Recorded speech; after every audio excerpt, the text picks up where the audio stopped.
Welcome to day 3 of the Republican National Convention in St. Paul, Minnesota. I'm Elex Michaelson. We've shown you inside the hall, but we haven't shown you too much outside the hall. You see all the reporters in there, but most of the work done at this convention is out here. It's an adjoining arena where they usually play hockey, but it's been turned into a press army post virtually. There's about 15,000 reporters that are stationed here. Everybody from the Associated Press and Reuters to crazy hometown papers that I don't even know what their names are.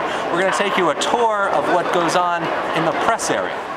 Upstairs, all the print media is located. They have workspaces up and down this hallway. Newspapers, we've got the Orange County Register and other newspapers up here.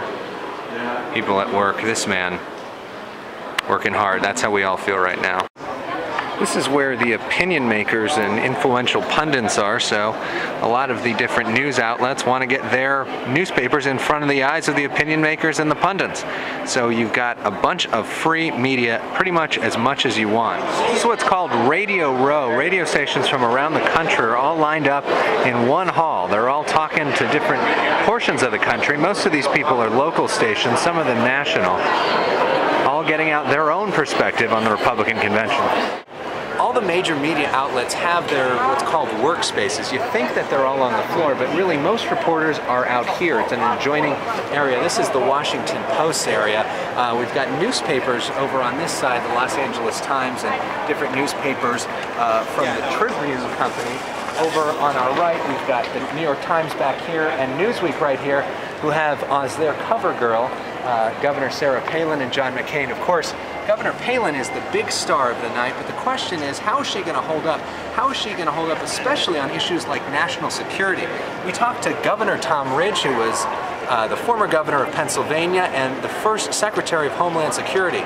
He was on the short list John McCain was considering to be vice president. Instead, McCain chose Palin. What did Ridge think about that, and what does he think about the choice? Take a look. Governor, what do you think is Governor Palin's main challenge tonight? What do you think is the main challenge for the ticket going forward? Well, first of all, I think she's got a great personal story, a very compelling story, a wonderful family, and she did some rather extraordinary and bold things, even in her brief time as governor. So I think the challenge for her tonight is it's not just the audience here at the center, it's kind of introduce her to America, talk a little bit about the family, what she did as governor, and show how she and John are such kindred spirits when it comes to the philosophy of government and how they want to change America, and particularly change Washington. What of her as far as a national security figure and the fact that she doesn't have much experience of that, other people who are considered like you have a ton of experience. What do you think about that whole? Well, I think Geraldine Ferraro some time ago said it best when she was running for vice president. She had a little experience, but you get the trusted advisors around you, and one of the benefits of running with John McCain is that he's got enough experience for both, and obviously as she sits at vice president for the next 4, hopefully 8 years, she'll pick up plenty of experience along the way. So I can't underestimate her credentials. She's a very competent, very capable woman. Romney just gave the crowd a bunch of conservative red meat. He lit up this crowd and certainly seemed to position himself for another presidential run 4 years from now if McCain does not pull this out. Every human life has intrinsic worth and value.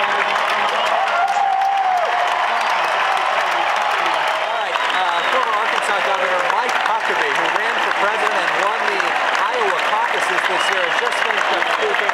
He's given the crowd a lot of Republican red meat, talked about why he's a Republican, about not wanting to be wait for government handouts. Mitt Romney speaking earlier, similar tone from him, tough language that you're hearing from these people, getting the crowd fired up for Sarah Palin, the main speaker tonight. She is about to give what could be the most anticipated speech for a vice presidential candidate in history. Here she comes. Sarah Palin making her entry. And fellow citizens, I will be honored to accept your nomination for Vice President.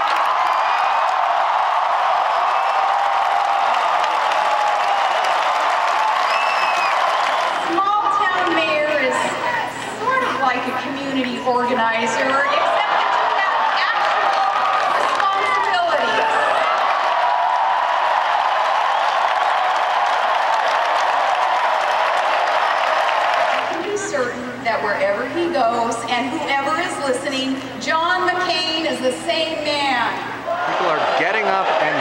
the reporters on the floor.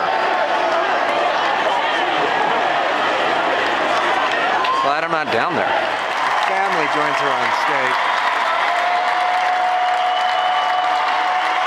including Levi Johnston, the father of her 17-year-old daughter's baby. Senator McCain is surprised, the crowd, and here.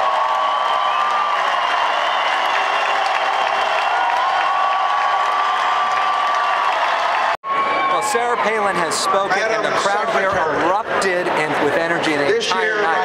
She made a direct appeal to middle America, talking most of the time about her family, about her values, not much time spent on policy specifics, but this was a speech really where she's introducing herself to America. Maybe that was the right tactic. The questions will start now. What does she think about Iraq? What does she think about healthcare? What does she think about many of the other problems affecting the economy? But we'll see that coming forward. But tonight it was all about the Palin family. The people here loved her. We don't know yet whether that will translate to independent voters, whether it will translate to Hillary Clinton supporters or not. But for here at least, she's a huge hit. I think convinced all of us, and I know she convinced me, that she's going to be a very strong campaigner.